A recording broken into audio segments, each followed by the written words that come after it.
Welcome to the Friday Happy Hour with victory strategist, award-winning author and your happy hour host, Annmarie Kelly. Each week, Annmarie chats with women who have reinvented, started over or wrote fabulous next chapters. They share how they overcame their midlife challenges and how you can too. So kick back with some good happy hour something to drink and enjoy today's show.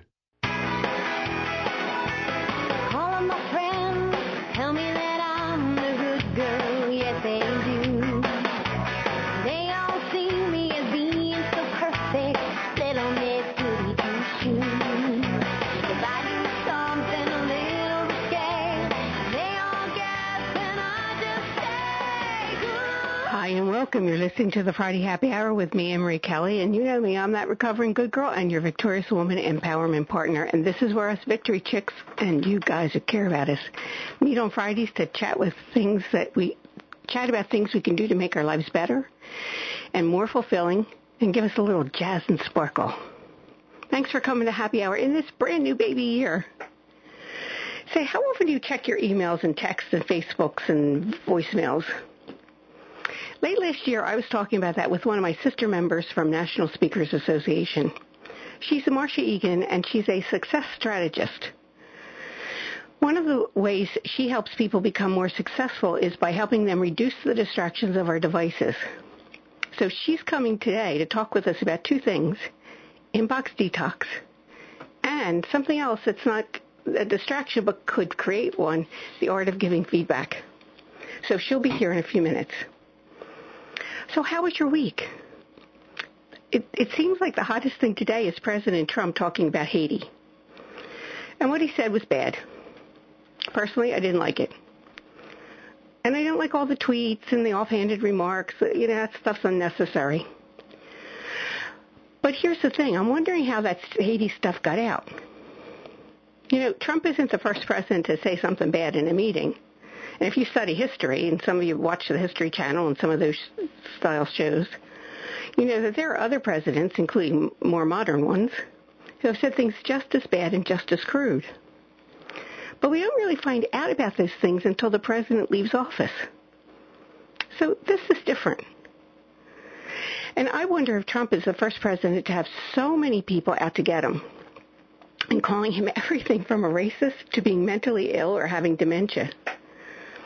When I was talking to people over the holidays, more people asked me if I thought that President Trump is a narcissist. It was weird. It wasn't like one person. It was like a lot of people. And then when I would say, yes, he probably is, well, those people seemed to like it. Until I asked them what president in their lifetimes did they think wasn't a narcissist. The question seemed to confuse them. But after all, what has to go through your mind to think you have the kind of stuff to be the leader of the free world? You have to think a lot of yourself, right? And does anyone think Hillary wasn't a narcissist or isn't a narcissist? I mean, she didn't just want to be head of the free world. She wanted to be the first woman to be that person. And then when she lost, like any good narcissist, she took the blame for nothing, as we've seen from Hillary's books and her interviews. And geez Louise, when the young people in your own party tell you to take up knitting, that's bad. Although, I have to be honest with you, those Vanity Fair staffers who did that commercial were offensive to every woman. Telling a woman to take up knitting. That's something like some Neanderthal would have said in the 1940s. So I think they thought they were being funny, but they weren't. So, every president has his detractors, and many of those detractors have a point. So it's not different with President Trump. But the venomous attitude is, to me, scary. Because some of those detractors seemed willing to say and do anything to get Trump out, even if getting Trump out destabilizes our country and is bad for we the people. And, if Trump is out, Pence is in. So it's not like you're getting rid of Trump would get rid of a Republican in the White House. But here's the thing. If they're doing it with this president, they've opened the door to making it normal. And it'll happen to the next president, too. That's bad for us. Really bad. But speaking of presidents, have you jumped on the Oprah for President bandwagon yet? If you haven't, seems like you might be the only one. Last week, that started at the Golden Globes with Seth Meyers, the show's host, making a joke. Yes, maybe sort of making a joke. Maybe not. I saw the opening of the Golden Globes, and I almost turned it off because he wasn't particularly funny. But he is the one who started the Oprah for President and Tom Hanks for Vice President thing. And when Oprah got up to accept the Lifetime Achievement Award, she delivered one rousing speech, as only Oprah can.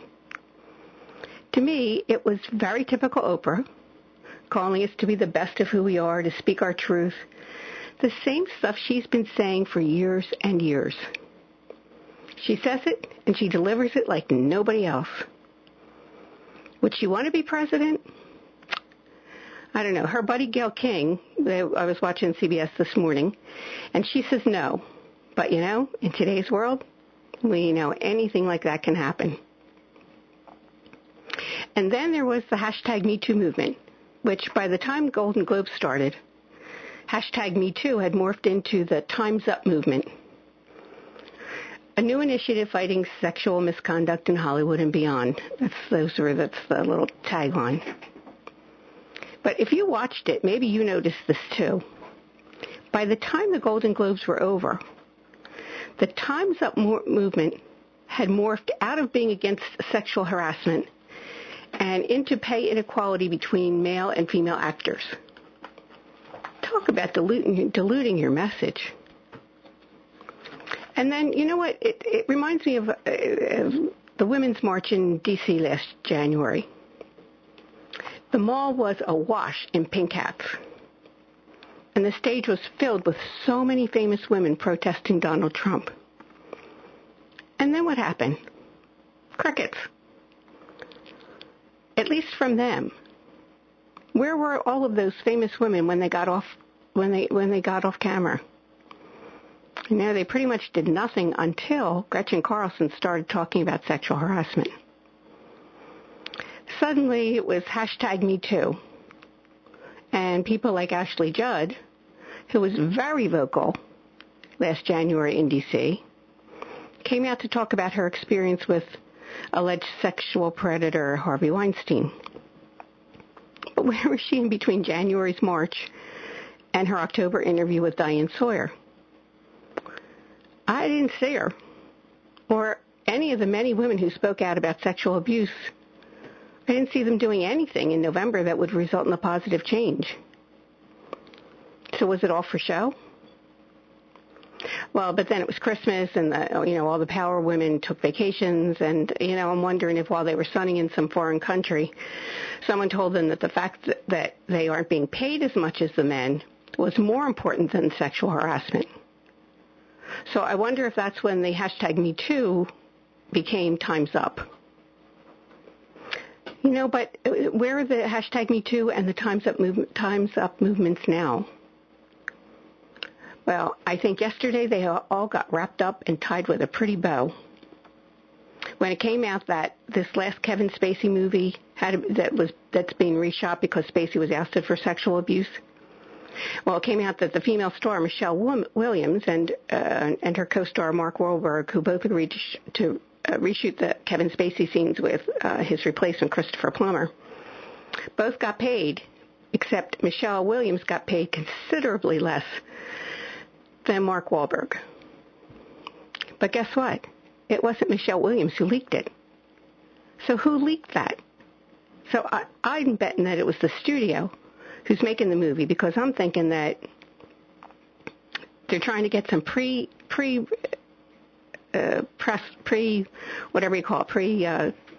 showing press.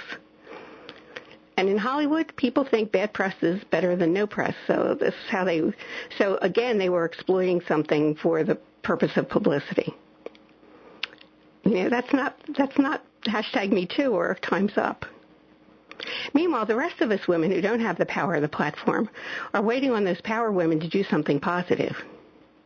Those Hollywood women could be banding together and creating a campaign that makes it clear, very clear, about what sexual harassment is and what it isn't. And they could take that campaign to conferences for corporations, physicians, dentists, and all kinds of places where sexual harassment is rampant. That would be a positive step in the right direction. But, this is award season, so they won't be doing anything while they're fasting and exercising to get back into those black dresses. Of course, by the time the last show, the Academy Awards, by the time that airs in April, the black dresses might be out and white ones might be the required uniform. And whatever it is, every woman better wear it, because adding icing to the Golden Globe cake, the women who didn't wear the required solidarity black were subject to dress shaming by other women.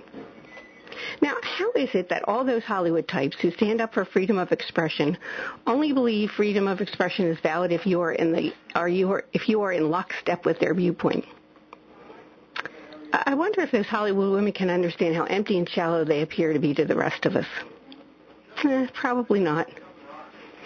But listen, a woman who is neither empty nor shallow is our guest today, Marsha Egan.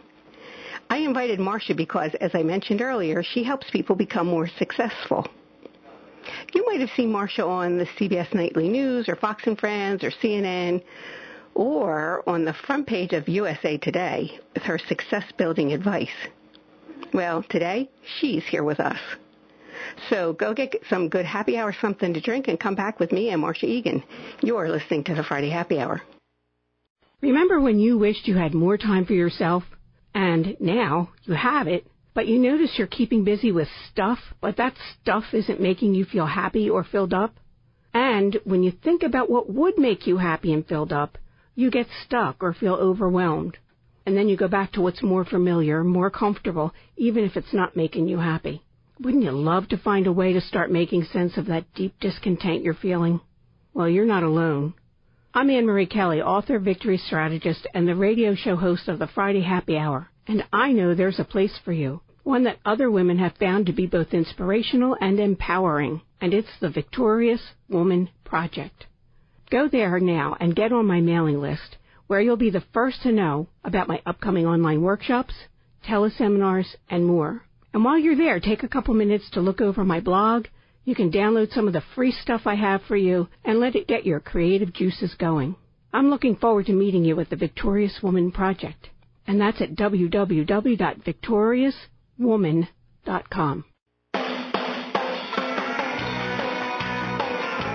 Welcome back to the Friday Happy Hour. You're with me, Annmarie Kelly, and our guest today, Marsha Egan. Welcome, Marsha. Hey, Annmarie, how are you? I'm doing great. Listen, how's the weather on Nantucket today? Better than it was. Yeah, it's better here, too. We had a very nasty storm come through here last week and a lot of icing. So we're happy it's a little bit warmer here today. Yeah, I think we're up to like in the 50s today. I can't even believe it. I know. Yeah. Marsha, you made what I think was a courageous move a few years ago. In fact, I was reading in your bio that it's been 9 years since you moved to Nantucket. You used to live in this general vicinity, but then you moved yourself and your business to Nantucket. That was really risky and scary, wasn't it? Yes and no. My husband was born and raised in Nantucket, mm-hmm. and he left saying he would never, ever come back to live here. But we got most of his family's here, so we continued to travel back and forth. And we bought a tiny little place to come to in the summer. Mm-hmm. And the more we came up, the more we enjoyed it. And we finally looked at each other and said, this is kind of a lifelong dream. Do you think we can try it? And we did. And it was scary. But I haven't looked back because I really enjoy it here, and I can do a lot of the work that I did back in Pennsylvania from here because of the Internet and all of the technology that enables all that now. So, Marsha, like if I have listeners who are thinking about doing something like that, Joseph and I often talk about that at some point, I love Pennsylvania, but I wouldn't mind spending the winters in some place like Asheville, North Carolina. So, and I know a lot of people who, they think, well, I can't move my business for the winter, but I would like to. What advice would you give somebody who's thinking about doing that kind of thing? The advice that I would give is to kind of test it out a little bit. And I do a lot of executive coaching and life coaching, and when people have something that keeps coming up in their heads, it may not just be a wish. It might be something they would really like to try. And it wasn't as articulated as it might sound with Bob and me coming here, but the more we came here, the more the fear went away, and we could envision it a little bit better. And when that one's kind of looming out in the future, sometimes it's good to put some tentacles out now to see how it feels and to maybe go visit there. I had a friend once who loved Sonoma Valley. He was from the Redding area where I was from, and he and his wife would go there on vacation every year, and a piece of property came up that was too hard not to buy, and this was before the prices went through the roof there, and they bought it, and they set I think it was a 10 or 15-year goal of moving out there, and they moved in 4 years. Wow. Oh, that's interesting. Because they developed a comfort level, right? Yeah, they did, and sometimes taking the fear out of it is part of helping you move forward.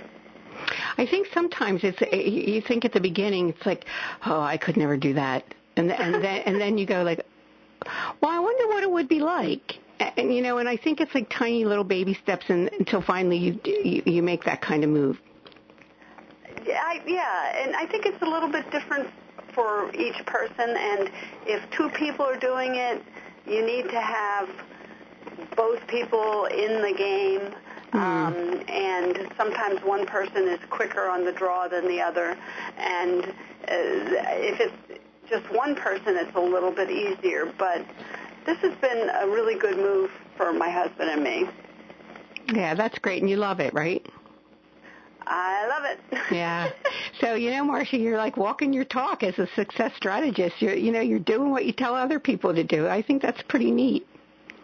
Well, I didn't see it as that happening, but it actually, when I look back on it, it was exactly what happened, because I was in corporate America, and I knew that I didn't want to be in corporate America, and Bob talked about wanting to move here, but I knew that I was in the insurance business. There are no insurance companies on Nantucket Island, so I knew I had to do something different, and that's when I started my coaching and speaking business, and it paved the way for the move, whereas if I had stayed in corporate America, I would have never been able to move here. Yeah, that's because I'm guessing there aren't like a lot of big corporations there. No. So we have about 15,000 residents here, and in the summer months, we have tourists and people who move here for the summer, and it goes up to almost 60,000. But that's still pretty small when you think about it. Well, but a few years ago, I know this, and I want my listeners to know, you became an international sensation when you wrote an article that didn't just get some attention. It got you a little bit of hate mail, too, huh?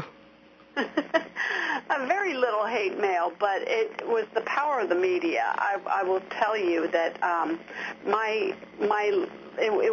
was working with a PR firm, and I had just started working with a PR firm, and they made a suggestion that they do a certain press release, and I had just written an e-book called The 12 Steps to Curing Your Email Addiction, and they put out a press release. It got a lot of play, but Reuters picked it up, and they interviewed a few of the people that I'd helped with their email addictions, and they released an article, and it got picked up by all the major media like that. The article was, "Are you an email addict? There's an executive coach from Pennsylvania with a 12-step program." And I was on the homepage of CNN, MSN, and Yahoo all at the same time. I was out in Las Vegas. I was still sleeping when it all hit, had no idea what had hit, and my life wasn't the same for 6 weeks. That's interesting, and probably was fun. It was amazing. And the PR firm said, and they're a really good PR firm, they said only one other time in their history had anything happened like that. And she said to me, you know, this will be hot for a day or two, and then just don't be disappointed, because 3 days from now, you'll be back to your old self. Nobody's going to know who you were or anything like that, but enjoy it while you can. And 6 weeks later, I called her and I said, "When did you say this was going to settle down?" That's pretty neat. Yeah, it was. It was. I don't want to say it was. It was a taste of fame, but it wasn't fame. It was just an expert. They saw me as an expert, and they wanted to talk to me about all this stuff. Well, but it expanded your skill set a little bit, I'll bet. Oh, my gosh, yeah. I was on all the major news networks, having to get there early for makeup. That had never happened to me ever. And the whole thing, they were sending limos to the house in Pennsylvania and driving me to Philadelphia downlinks or Harrisburg downlinks, and it was before the days of Skype and things like that. But it was pretty special. Yeah, that's pretty neat. And the one thing that I seem to remember, tell me if I'm remembering this correctly, that the people who weren't so happy with it just couldn't figure out how you could do some of the things that you suggested, some of your 12 steps, right? Yes, that's exactly right. Yeah. One of the steps, and without explaining it, one of the steps was to empty your inbox every time you go into it.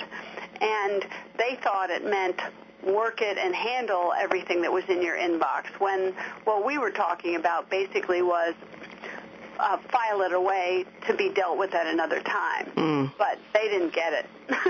Yeah, well, but you know, Marsha, when I was new in business, the whole distraction thing was about managing phone calls. And then it was emails. And now that inbox includes not just emails, but texts and Facebook message. It's not just looking at your Facebook. People message you through Facebook or message you through LinkedIn or some of the other social media. In your book, Inbox Detox, you refer to that as the seduction. So why is that? It's a seduction because we have this thing in our hands, or we're sitting at the desk and something pings and you're hoping that it's something great. And most of the time it's not. And yet we get in the habit of looking for that little goodie that could show up on our phone when we get the text or when we get the email notification or the flash on the screen. And it is a seduction because there are people out there who are addicted to that ping. I mean, they can't, if an email doesn't come in for 20 minutes, they actually send an email to themselves to make sure that their email's working. Yeah, it's kind of crazy. Yeah. But they say that between 10 and 12% of the emailing population could possibly be addicted to emailing and the Internet, which is very concerning. It is, and especially I was on my way into the station today. I was listening to an interview about children and using the devices and how it's affecting their motor skills. And there's a whole bunch of things that are happening. Not so much for us who are older and we used to play outside when we were kids, but for these little kids coming up, 3-4 years old, they're already knowing how to swipe and stuff like that. Exactly. It's going to be a new world, and the changes happen exponentially now because of technology. It's not a direct, a straight line anymore, unfortunately. How many minutes do you have any stats on that? How many minutes the average person spends with those kinds of interruptions, email and stuff? I don't know that I have stats on how many minutes they spend doing email, but what I do know, and this is, I think our listeners would find this very interesting. There's this thing called interruption recovery time, and if you are interrupted by anything, whether it's a phone call, whether it's a text, whether someone walking by your desk and saying hello, the time management gurus all kind of agree that it takes a minimum of 4 minutes to recover from the interruption. Not to handle the interruption, but to recover from it. So if you're working on, let's say you're writing an article, and you get interrupted by a phone call. You hang up the phone, and you can't pick up exactly where you were writing that article. You have to reread it. You have to get back in the zone. And this is when people will get up and take a comfort break, or they'll go get coffee, or they'll check their eBay listing, or they'll do other things that keep them from getting back to what they were working on. So interruptions are very, very costly to anybody. And the more interruptions you have, the less you're going to get done.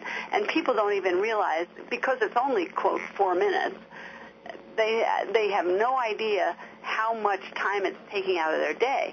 And if you translate that to the email thing, if you are interrupted by only 15 incoming emails in a day, in other words, it dings or it flashes while you're working on something else, and you look up, you have now been interrupted.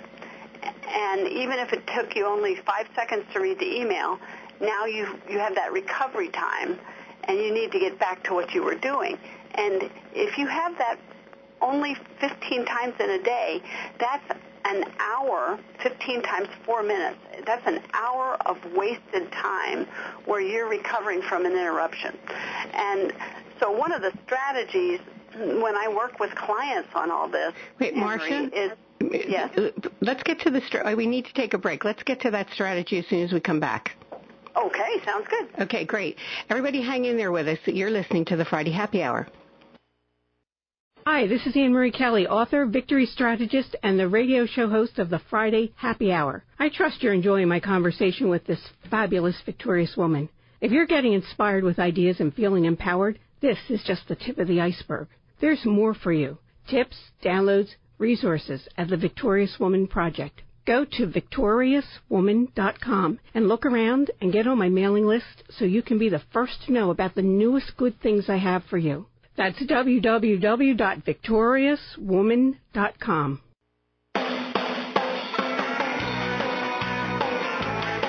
Welcome back to the Friday Happy Hour. We're here with Marsha Egan, and we were just talking about the seduction and how many minutes that it takes for someone to recover when they get a distraction. And Marsha, so there's a strategy. What's the strategy? Well, it's kind of a generic strategy, and that is the fewer interruptions you have in your day, the more productive you're going to be. And there are a lot of people who don't take control of the interruptions that are happening to them, and specifically the text alerts, the Facebook alerts, and the email dings and flashes. All you need to do is turn them off, and you won't be interrupted. And so it's about being intentional about those things around you that you actually do have control over. And sometimes it's kind of mind-opening to people, and other people have already figured this out, but the fewer interruptions that you have, the more productive you'll be. It's just a very simple idea. You know, Marcia, I have a home office and I have a regular office near King of Prussia, and I when I'm in my home office, I'll be honest with you. Sometimes I'm putting in a load of laundry. Sometimes I'm going down and making a cup of tea. When I'm in my office in Wayne, I'm working. There just aren't those same interruptions. There's no laundry to put in. There's nothing fun to do. So I can understand what you're saying. And it's interesting because the same person can give themselves different permissions in different situations.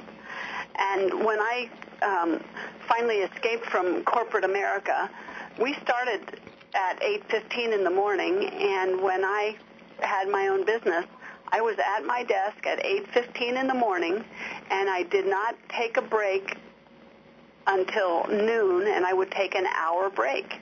And I learned that from my husband because he struggled with the same thing you're talking about.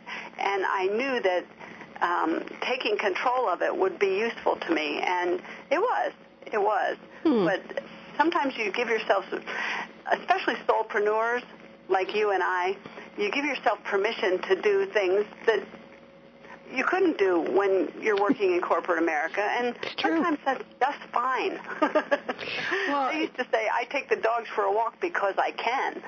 No, that's just, you're right. Well, you have this, so that brings us to like your 12-step program, and step 1 is about making that commitment. How hard is it for people to make the commitment to even just to do what you're saying, to say if you're a solopreneur, I'm just going to take a break at lunch, and I'm not going to, I'll keep working until then, and I'll turn off my text alerts and things. That really does take a commitment. How hard is it for people to make that commitment? I'm not sure I can answer the question of how hard it is. When people want to change something, they do need to say to themselves, I am willing to change. Because it's human nature to not want to change. When you think about it, we are people who have routines and people who have habits. And there's a lot of comfort in habits and routines. And with email, the whole thing snuck up on us because we would get 1 or 2 a day, and now the average person is getting between 80 and 120 a day. And whatever habit they started with has probably been ingrained. And so if you want to change anything about yourself, you have to make a commitment that says, I am willing to change. I'm not going to fight this. I need to be open to trying something new.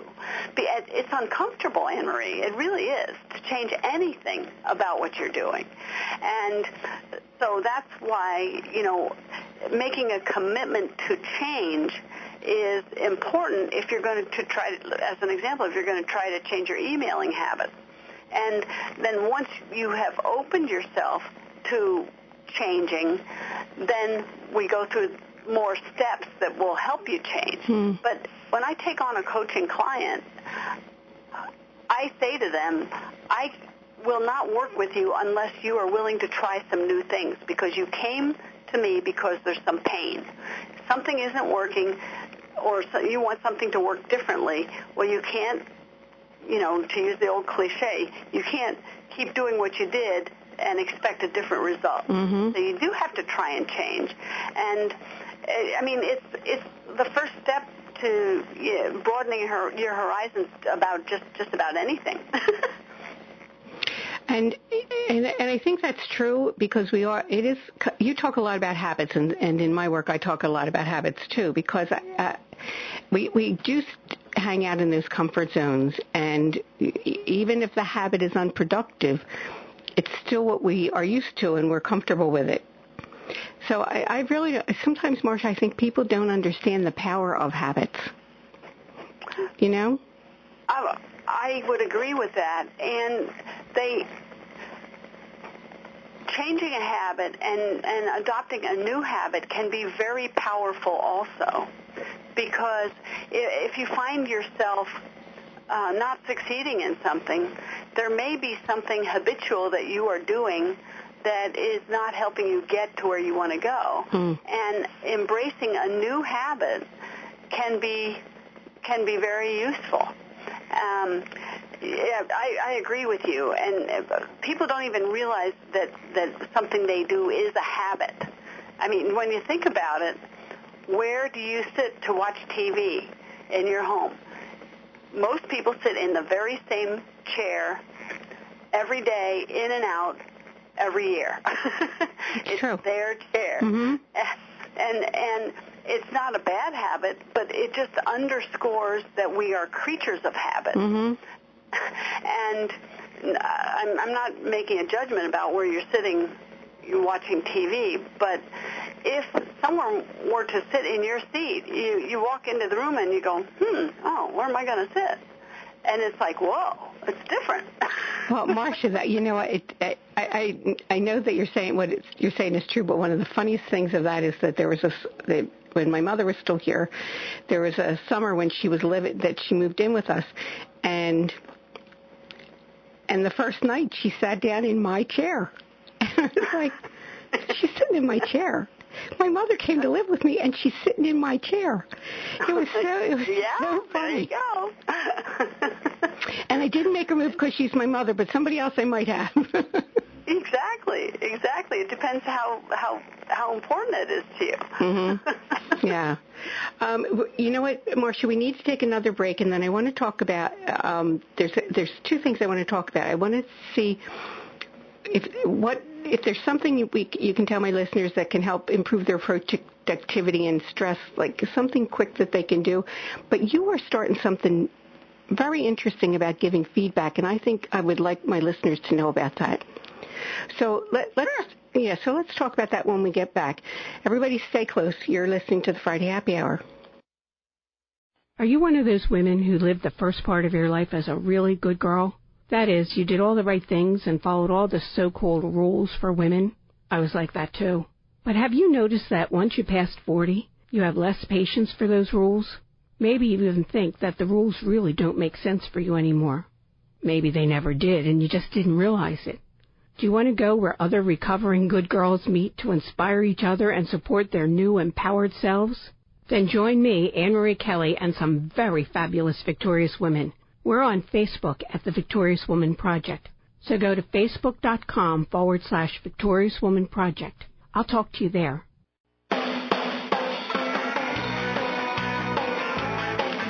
Okay, we're back. This is Annmarie Kelly. I'm here with Marsha Egan. Marsha, is there anything, like, I know that it's not a magic thing, but is there anything that you find that most people really benefit from that helps reduce their productivity? You mean improve their productivity? Yes. Thank you. Well, this might sound too simple, but the ability to focus is really, really important. And when we were just talking about the whole thing about texting and instant messaging and email interruptions and that kind of thing, we were indirectly talking about our focus being taken off. And our ability to focus on something fully is a key to success. Because I think I saw this the other day. They said human beings are able to focus less average time than a goldfish. Oh my goodness. But when you think about it, because of all the electronica and everything that's going on, and everybody going 50 miles an hour, that may carry a little bit of weight. And so when you've decided to work on something, work on it and kind of put the blinders on until say I'm going to give this 5 minutes, or I'm going to give this 15 minutes. And I'm not going to pick up the phone. I'm not going to check my eBay listing. I'm not going to be interrupted by my email or my text. And when you really want to get something done, focus on it. And that is part of the 12 steps to curing your email addiction. Is like give full focus to what you're working on when you're not doing your email. So that would be the one tip I would give your listeners today. That's interesting because that was I saw our mutual friend Carol Kibler this week, and Carol always picks a theme for the year, and so she and I were talking about our themes for the year, and I was telling her that last year, because I needed to get a book finished, that was my theme for the year was focus. So it was like in big letters above my computer. It's like every time I started drifting off, I'd see focus. How'd that work for you? Books online. Good for you. Yeah. So yeah, it was not easy, I will tell you. And you're right about that. Step one being that making a commitment and shifting some of your habits, because it's so easy to get distracted.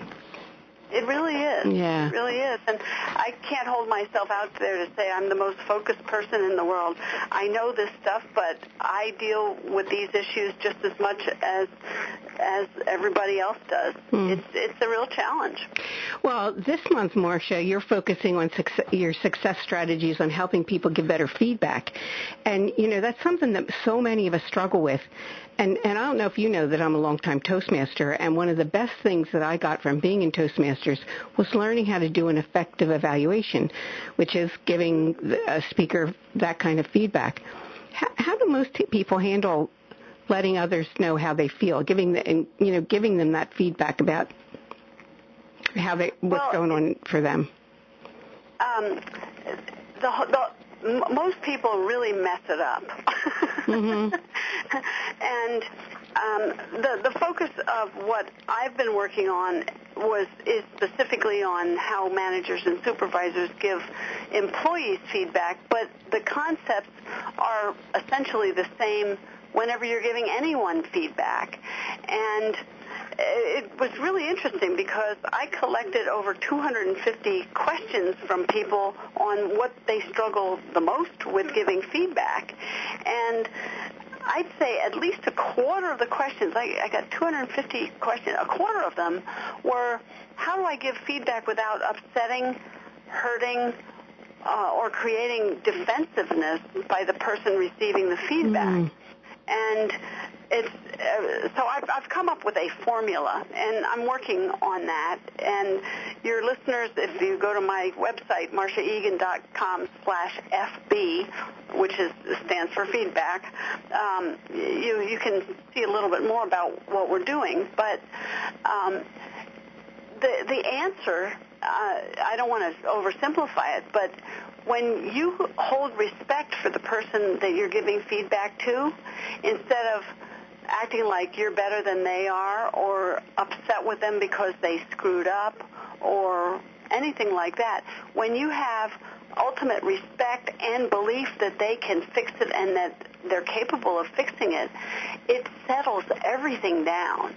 And I was really almost shocked with how many of the responses we got from the managers and supervisors that said, I'm so afraid to offend people. And what they're really saying is, I don't even I ignore giving feedback and just hope it goes away, which that's true. That doesn't work. It doesn't work. It doesn't work.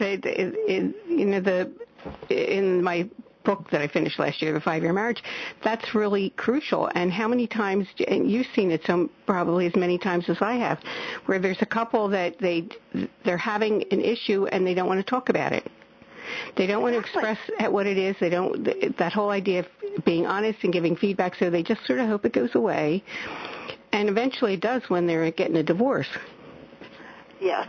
And you don't want that. If they had addressed it initially, and when I was in corporate America, I had a couple situations where I ignored it, and the same person did the same kind of bad thing but worse the next time. So I ended up having to spend much more time on it, and I learned pretty early in my career that even though it's uncomfortable, giving feedback is better than not giving feedback.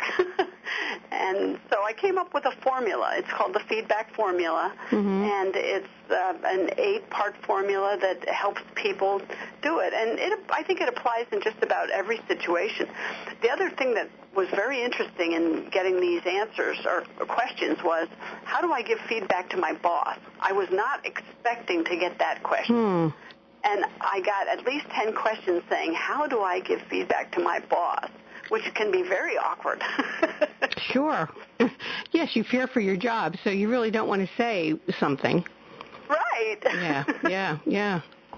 So what are some of the ways that are there right ways and wrong ways to give feedback? Well, sure. The right way is to be respectful in every regard, and that is to not do the drive-by. Hey, like when you're walking down the hall, hey, could you do that a little better next time? And without giving the person the availability to comment. Having a private setting, preparing for the conversation, and having evidence or information that backs up what you're trying to help them change, and smiling and coming across as I believe you can do this. And I like to tell people, talk to your employees the way you would talk to your child or your very best friend, and that way you'll soften everything. And you don't want to skirt the issues, but you need to be very clear about what you want to see happening so that they have a target. We have a new puppy, Annmarie, and if the puppy does something in the house that she shouldn't, you don't just say no, because they're going to have to go anyway. Say no, and then show them where to go. And a lot of times people will say, don't do this. Well, you have to tell them what to do. And for the people who are listening who have children, you can identify with this. You need to tell them what performance you want to see rather than what you don't want to see. So it sounds like that it would make really good sense if you're giving someone feedback if you sit down and think it out and maybe write it down. And in my way of thinking, I would even practice what it is. But so it sounds like you would say, well, here's the behavior I don't like, and then here are suggestions for doing it better. Would you give feedback that way? Well, the formula starts with establishing rapport instead of saying, hey, Annmarie, get into my office right now. It's like, hey, Annmarie, how do you think the Eagles are going to do tomorrow? And you spend a minute or two having a respectful conversation, and then you explain what's expected. You don't go into what they did wrong.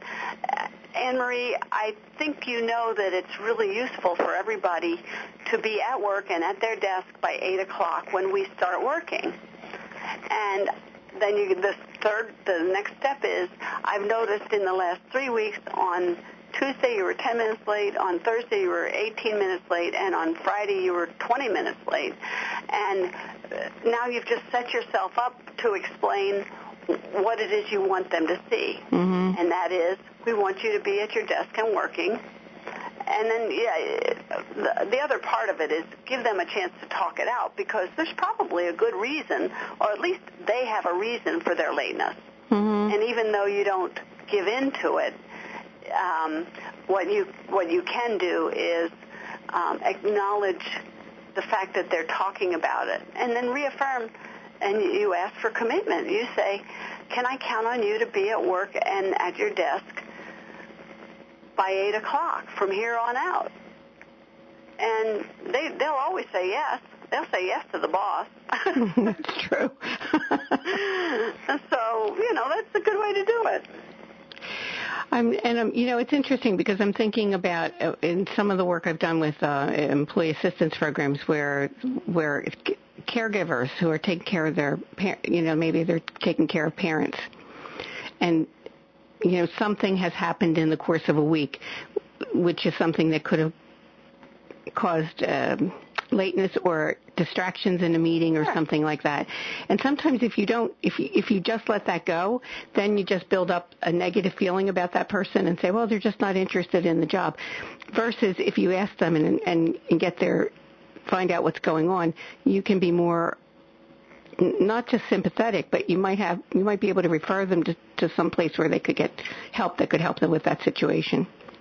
Exactly. I mean, it's a partnership. Even though you might be the boss and they're the subordinate, you're still a partnership. Mm-hmm. You just have different jobs, and so that's a good way to do it. Yeah, that's interesting. Well, Marsha, how can they get more about? You want to give that URL again? Because you have a couple of those videos on your website. So what's the URL for them? The easiest one is Marsha Egan, MarshaEgan.com/F as in Frank, B as in boy, which also is for feedback. And it'll take you to the right places. And those links will be on the radio wrap-up also, so that at victoriouswoman.com, so that my listeners can just go and click on and take a view of those and get some really good information. Sounds like a good plan. Yeah. Thanks. Marsha, thanks so much for coming today. Well, it's nice to catch up with you. It's been a while, Annmarie. It has been a while. So, unfortunately, unlike with Carol Kibler, you and I can't have lunch. Well, maybe it's one of these days when you're in this neck of the woods. Yeah, or we can do a virtual lunch. There we go. Listen, thanks for coming, and have a fabulous weekend. Stay warm on the island. Will do, and same to all of you, and I know I'm in the right place to say, go Eagles. There you go. Okay, I'll talk to you another time, Marsha. Thanks. And have a nice and a fabulous weekend to you too, Victory Chicks and you guys. The weather is supposed to be almost spring-like, so if you haven't taken down your outside Christmas lights, this is a fabulous weekend for doing it. And if you wait, we're likely to be back in the deep freeze, so it's going to be much easier to do it tomorrow than any other time, probably till February. I have a busy weekend tonight. I'll be at the night in New Orleans at Newman University. You know I love Newman, and if you are thinking about going back to school, they have a great program for you. Tomorrow is the annual family Christmas dinner with Joseph's cousins. And hopefully before we go, we'll get to Walgreens to make, I don't know if you do this, we make an annual calendar with pictures of things we did in the previous year. So I've been spending a little time finding some of those pictures, and Walgreens is the place where we usually go. We get a kick out of doing it, and Joseph puts it in his office, and a lot of his clients seem to love it. So we have a lot of fun with it. Well, whatever you're doing, have a great time. Thanks for joining me at Happy Hour today. Oh, and by the way, mark your calendar. Christy Cavallo is coming to Happy Hour next weekend, so she's doing some readings. And a couple of our other Happy Hour friends will be here also. And I'm giving a teleclass starting on January 23rd at 6:30. I'll post that info. You can read all about it at victoriouswoman.com on today's radio wrap-up.